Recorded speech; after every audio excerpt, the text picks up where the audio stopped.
Alors aujourd'hui, on revient sur le sujet de l'impact de l'IA sur la formation, un très beau programme, puisque c'est finalement aujourd'hui aussi la question des évaluations qui est au cœur donc de tout, des problématiques. Cette thématique IA évaluation eh bien, était un sujet qui émergeait comme étant particulièrement important pour la communauté et donc nous avons décidé donc de construire ce programme. On a des intervenants tout à fait passionnants qui sont prévus et que ce sera quelque chose de particulièrement pertinent par rapport à ce sujet.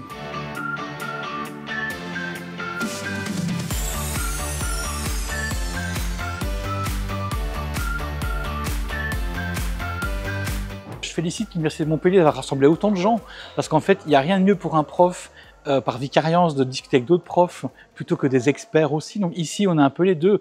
On a quelques experts qui viennent en effet donner des éclaircissements, des choses assez intéressantes pour nourrir une réflexion, nourrir des questions, mais on a surtout la possibilité de voir comment réagissent ses propres collègues à ces mêmes questions et échanger avec ses collègues sur la manière dont ils entrevoient les choses, travailler ensemble.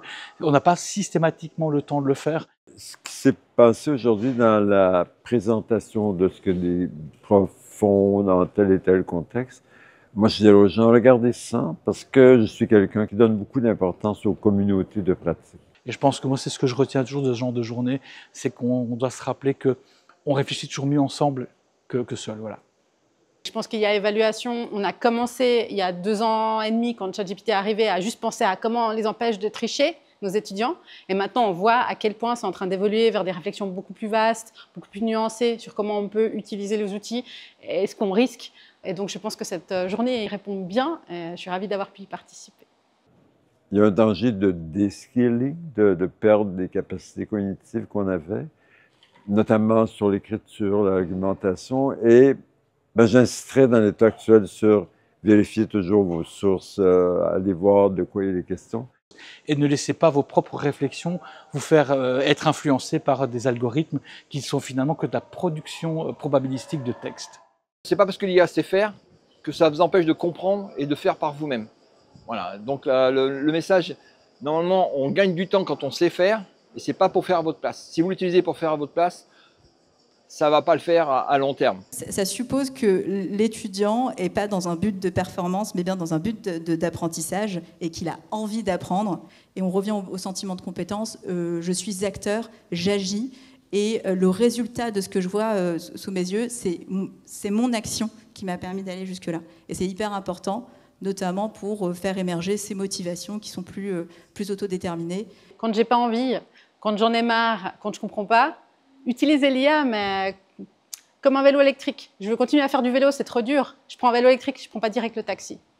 Alors les enseignants, il y a un petit temps de retard par rapport aux usages des étudiants. Les étudiants, ils sont vraiment lancés sur les pratiques des IA génératives. Les enseignants, on voit qu'il y a un petit recul. Il y a un besoin d'accompagnement et de formation.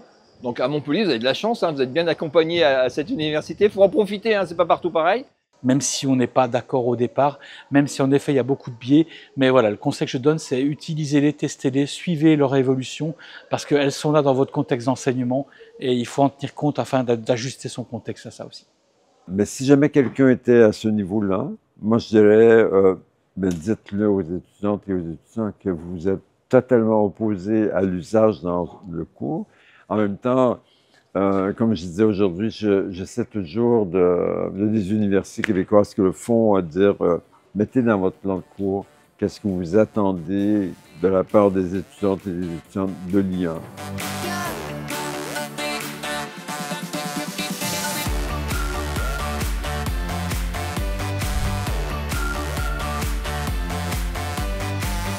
Dans l'université, il y a déjà beaucoup d'initiatives dans les différentes composantes, structures de recherche. On a vu la volonté de regrouper tout cela avec une feuille de route de l'université qui est 3 volets. D'une part, la recherche, d'autre part, la formation et puis l'administration. Ensuite, c'est aussi travailler par anticipation, s'il y a des appels à projets, donc qui pourraient sortir au niveau national ou autre, avoir finalement déjà une esquisse d'un projet qu'on pourrait déposer s'il y a une sollicitation. Donc, c'est une feuille de route pluriannuelle, et ces feuilles de route pluriannuelles, elles ont en principe 3-4 ans d'existence. Et puis l'université, c'est le lien science-société. Et donc, c'est aussi des conférences, la diffusion des savoirs. Et ça, c'est notamment le projet autour des halles de l'IA que nous portons donc avec les autres collectivités et que Anne-Laurent donc porte au niveau de l'établissement. C'est donc aller vers les grands publics et débattre de sujets de société.